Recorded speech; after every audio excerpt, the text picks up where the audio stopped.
Hi friends, क्या आप आंतों में रुकावट की सीरियसनेस को, गंभीरता को आप जानते हैं? क्या आप बॉल ऑब्स्ट्रक्शन, आंतों में रुकावट से होने वाले जटिलताओं के बारे में आप जानते हैं? क्या आप बॉल ऑब्स्ट्रक्शन, आंतों में रुकावट को इनिशियली कैसे पहचानें, कैसे इसको इग्नोर ना करें? क्या आपको इसके बारे में जानते हैं? If no, then you are on right channel right now.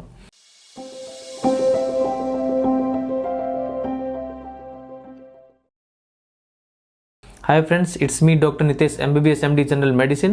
Right now I am pursuing DM Gastroenterology.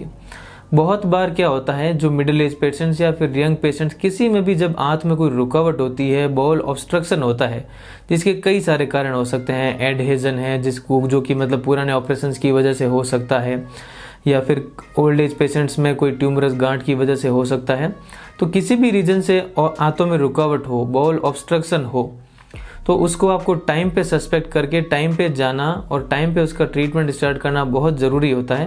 क्योंकि अगर आंतों की रुकावट के केस में अगर आप डिले करते हैं तो उसमें आंतों की जो ब्लड सप्लाई होती है वो बहुत कम हो जाती है, और आंतों का वो पोर्शन जिसमें ब्लड सप्लाई कम हो गई है रुकावट की वजह से, वो डेड हो जाता है, वो पार्ट गल जाता है, उस गैंग्रीनस हो जाता है। और जब बॉल ऑब्स्ट्रक्शन में आंतों का गैंग्रीन हो जाता है तो उस पार्ट को काटना पड़ेगा, उस पार्ट को काटना पड़ता है। तो जितना आप ज़्यादा टाइम घर पे आप वेस्ट करेंगे, उतना ही ज़्यादा गैंग्रीन बढ़ने के चांसेस बढ़ जाएंगे, और आपकी आंतों का वो पार्ट जिसको काटना पड़ेगा वो उतना ही उसके चांसेस बढ़ते जाएंगे।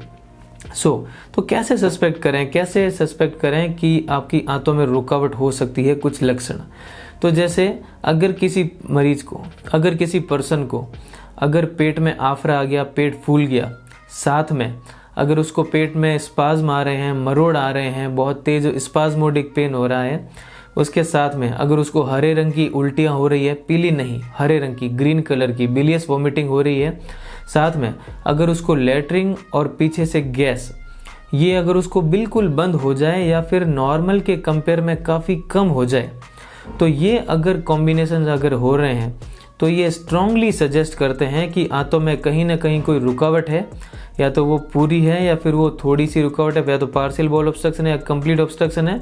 अगर लैट्रिन और गैस बिल्कुल पास नहीं हो रहा है तो ये कंप्लीट बॉल ऑब्स्ट्रक्शन है, और अगर थोड़ा थोड़ा गैस और थोड़ी थोड़ी लैट्रिन पास हो रही है तो ये पार्शियल बॉल ऑब्स्ट्रक्शन है। बट दोनों के केस में आंतों में रुकावट में आंतों की ब्लड सप्लाई कम होके, आंतों का पार्ट गल के, डेड होके, गैंग्रीनस होने के चांस बहुत ज़्यादा बढ़ जाते हैं। तो अगर ये लक्षण आते हैं तो आप दर्द की गोलियां लेके, दर्द के इंजेक्शन लेके घर पे काम ना चलाएं, तुरंत आप हॉस्पिटल जाएं। फिर आपके एक्सरे आपके होंगे, सीटी स्कैन आपका होगा, जिसमें आंतों में रुकावट कहाँ है, किस लेवल पे है, किस वजह से, वो पता चल जाएगा। और टाइमली उसके लिए ट्रीटमेंट, जैसे आपके मुंह से खाना पीना बंद कर दिया जाएगा ताकि आंतों में आपके प्रेशर कम हो, जो कि ऑलरेडी बढ़ा हुआ होता है आंतों में रुकावट की वजह से। दूसरा, पानी की कमी ना हो रुकावट की वजह से, इसलिए आईवी फ्लूइड्स आपके चढ़ाए जाते हैं। इसके अलावा आपके नाक में राइल्स ट्यूब डाल के, जो भी आपके पेट में एक्सेसिव गैस और एक्सेसिव जो फ्लूइड कलेक्ट हो रखा होता है, उसको राइल्स ट्यूब के बाहर CRTS के जरिए उसको बाहर निकाला जाता है। और फिर टाइमली अगर सर्जरी की नीड हो, ऑपरेशन की ज़रूरत हो, तो फिर उसके लिए ऑपरेशन या सर्जरी की जाती है। जितना टाइमली इसके लिए ट्रीटमेंट स्टार्ट होगा, उतना ही कम आंतें काटनी पड़ती है अगर काटने की ज़रूरत हो तो कभी भी इसको इग्नोर ना करें, क्योंकि अगर आप जितना इग्नोर करेंगे उतना ही आपकी बॉडी में जहर फैल के सेप्सिस, सेप्टिक शॉक में जाने के चांस बढ़ते हैं, आंतों में परफोरेशन के चांस बढ़ते हैं। तो इसको इग्नोर ना करें, टाइमली हॉस्पिटल जाएं and get it treated.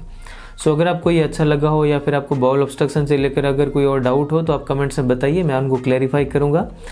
And अगर आपको ये अच्छा लगा हो, देन लाइक कीजिए, शेयर कीजिए, सब्सक्राइब कीजिए, and stay tuned, stay connected. Thank you.